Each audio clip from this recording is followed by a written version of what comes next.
আসসালামু আলাইকুম সবাইকে, নতুন ভিডিওতে ওয়েলকাম করতেছি। ভেড়াগুলারে নিয়ে বেসিক্যালি যারা সব সন্ধ্যা হয়ে আসতেছে, সব এখন বাসায় যাওয়ার প্রিপারেশনে আছে। দেখি এই ভিডিওর সাথে একটা ভিডিও অ্যাড করবো, কালকে করছিলাম, একসাথে অ্যাড করে দিব। ওরা কালকে সব খাইতে নিচ্ছিল, ঘাস খেতে নেবে, তো ওই জিনিসটা অ্যাড করলে হয়তো ভিডিওটা দেখে আপনারা মজা পাবেন।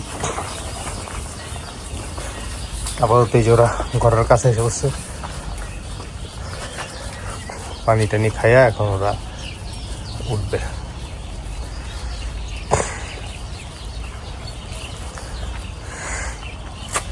যতগুলা বাচ্চা দেখতেছেন মাশাআল্লাহ সব ফিমেল, ছোট। এবার যত বাচ্চা হয়েছে সব মহিলা বাচ্চা হয়েছে, কোনো মেল ভেড়া এবার আমাদের হয় নাই। বাচ্চাগুলা সব এই যে সব উঠতেছে ঘরের দিকে। একটা খুব ফ্যাসিনেটিং জিনিসটা, সব একসাথে লাফায় লাফায় ঘরে উঠে, এবং সকালের বেরোয়াটাও ওদের খুব ইন্টারেস্টিং। ওরা দুইটা যে যার মতো সেগ্রিগেট হয়ে যাবে, এখন যে যার ঘরের দিকে চলে যাবে। এরা মাগুলো এক ঘরে থাকে, বাচ্চাগুলা নিয়ে, মেলগুলো একসাথে থাকে, আদার ভেড়াগুলো একসাথে থাকে। তো ওরা সব ওইভাবে সিকুয়েন্সিয়ালি যে যার জায়গায় এইভাবে চলে যাবে একটু পরেই। ওদের এখানে খাওয়া দাওয়া হয়েছে, সবাই মিল্লা এটা চালাচ্ছে, এই আর কি। তো আমি দেখি এটার পরে ওই ভিডিওটা অ্যাড করে দিই, আপনারা ওই জায়গাটাও দেখেন, এনজয় করেন। তো এগুলো সব নামছে হচ্ছে আমাদের ঘাস খেতে। আপনারা জানেন যে আমাদের অনেকদিন ধরে ঘাসের ক্রাইসিস যেতেছে, যে আমি এই জায়গাটা দিয়ে নামছিলাম, নামার সময় আমি ইয়েগুলা নেটটা খোলা ছিল, সাথে সাথে ওরা এদিকে নেমে গেছে সবাই। তো আমাদের যেহেতু ঘাসের একটু ক্রাইসিস চাইতেছে, ওরাও একটু ঘাস কম পাচ্ছে, মানে ওরা তো হাইটা খাইতো, রাস্তাঘাটের ঘাসগুলো ওদের জন্য একটা চরণভূমি ছিল, ওই জায়গাটায় খাইতো। এগুলো সবই খায় শেষ, আর শীতে যেহেতু এগুলো বাড়তেছে না ওইভাবে, সো ওরাও একটু ঘাসের ক্রাইসিস আছে। সুযোগটা পাই ওরা সব নেমে গেছে এখানে।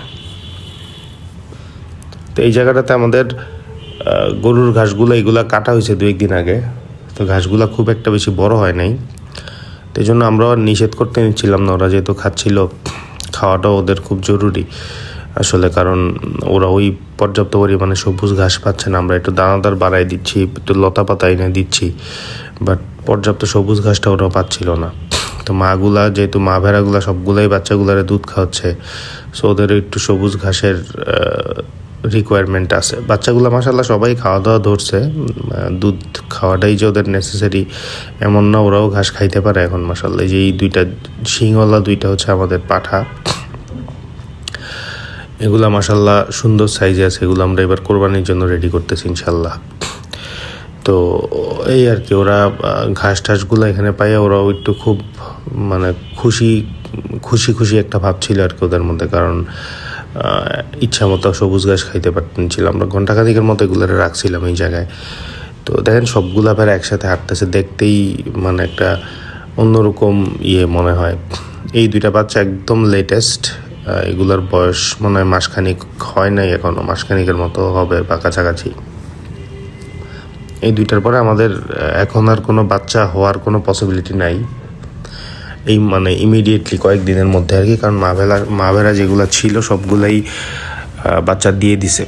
তো এখন এর আগের ব্যাচে, মানে এই বাচ্চাগুলোর আগের ব্যাচের বাচ্চাগুলো 1-2টা প্রেগনেন্ট থাকতে পারে। একটা বাচ্চার মিসক্যারেজ হয়েছে, আপনারা জানেন যারা আমাকে ফলো করেন। আরেকটা বাচ্চা আছে, আমি জানি না ওইটার কি আপডেট। এই আর কি। তো সবগুলো ভেড়াই এখানে মোটামুটি ঘন্টাখানিকের মতো খাওয়া দাওয়া করছে, ওদের পেট টেটও ভালোই ওই দিন ভরছিল আর কি। তো নামে ওরা প্রতিদিনই নামে, আমি যতটুকু জানি, টুকটাক সময়ের জন্য নাইমে ওরা একটু খাওয়া দাওয়া করে এখানে। তো যেহেতু এই জায়গার ঘাসটা পরিমাণে ছোট, সাইজে ছোট, তো আমরা ওইগুলারে খাইতে দিই আর কি। যাই হোক, দোয়া করেন আপনারা সব কিছু। আসসালামু আলাইকুম।